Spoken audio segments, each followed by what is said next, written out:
The Rebel Capitalist Show.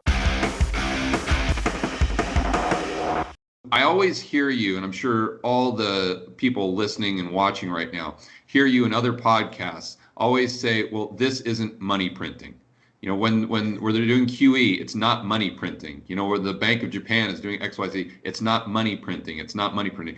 So one thing I was thinking to myself this morning is I'm like, you know what? I want Jeff to actually define what money printing is.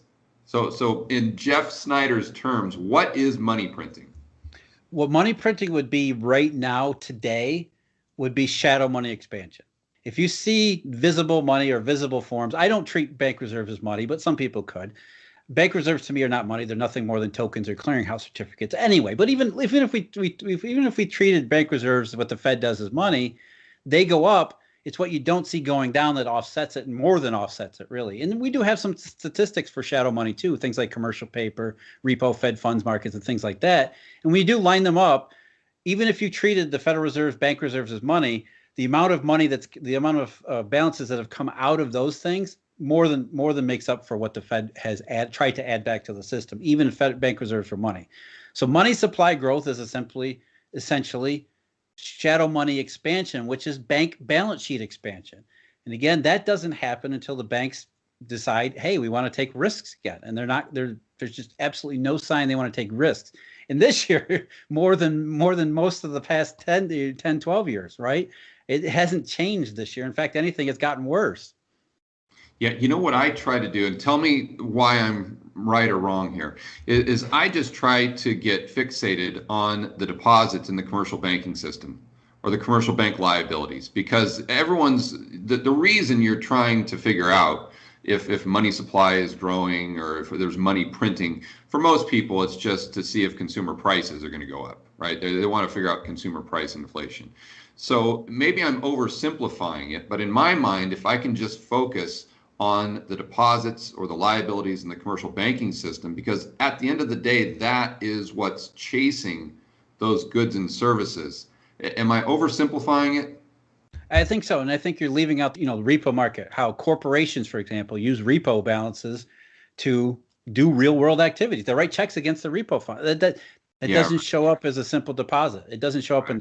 So I think if you look at the banking system more broadly, instead of focusing just on deposits, look at their entire balance sheet construction, right? Because in a lot of ways, line between credit and money is blurred too.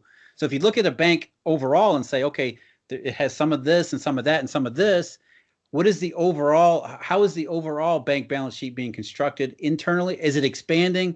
Is it doing different things? Is it holding more liquid stuff, less liquid stuff? What does its liability structure look like? I think if you look at it more holistically, then you get a better picture of what the banking system is doing, which gives us a proxy or at least a somewhat of a window into the shadow money stuff. Right. Okay. So then another thought experiment I was trying to walk through is just the government sending everyone, let's say, $10 million, right?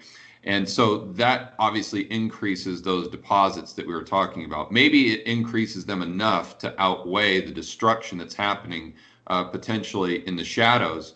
And most people would say, okay, well, that's got to create consumer price inflation. I'm guessing what you would say, and I'd like to hear your thoughts on this, is it would initially, but then at some point it's going to kind of find an equilibrium point because it goes back, and but does it go back to what Friedman was talking about in the 1970s? It was the permanent income hypothesis. And if it does go back to the permanent income hypothesis, because I was thinking about that, then how do we reconcile that with what Hume was talking about with the price specie flow mechanism? And I don't know if you're seeing how I'm connecting the dots there, because Hume, I believe, would argue that if there's an increase in money supply, then people are going to go out and spend it. That's going to increase the price of goods and services right away. But how is that? How are people seeing that in and of itself? Permanent income?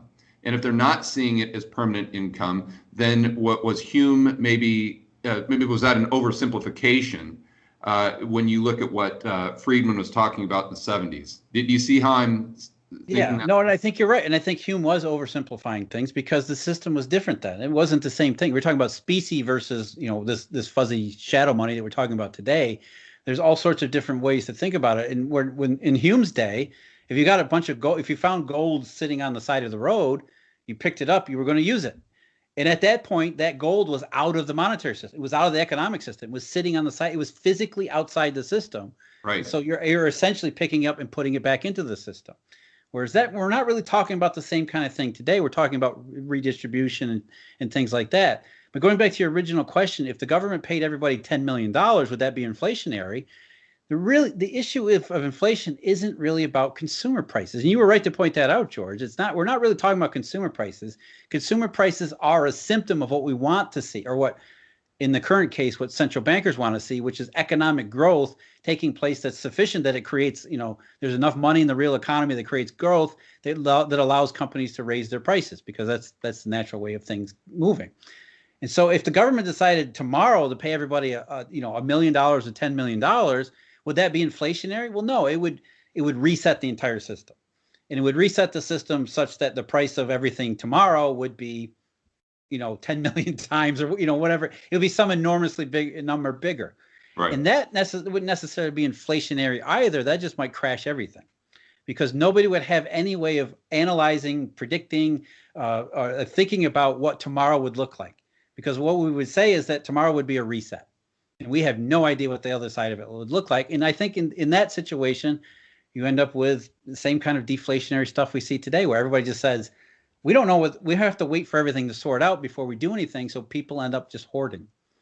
Deflationary in the sense of maybe not prices, nominal prices, but economic output. Right. And again, let's be specific about our terms. Consumer price inflation isn't really the issue on the other side. And so on this side, when we talk about deflation, we're not really talking about, 1929 style wholesale prices collapsing by 50%.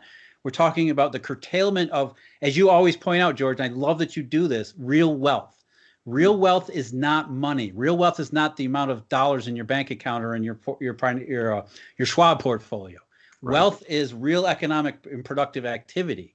And so if we're talking about deflation and real economic and productive activity, a situation where the government says we're going to pay everybody $10 million, what happens tomorrow? You're a producer. Do you win? Do you lose? I mean, there's so much uncertainty related to that. You can see how it would end up being something like March and April, where everything just shuts down until we try to figure out what's going on.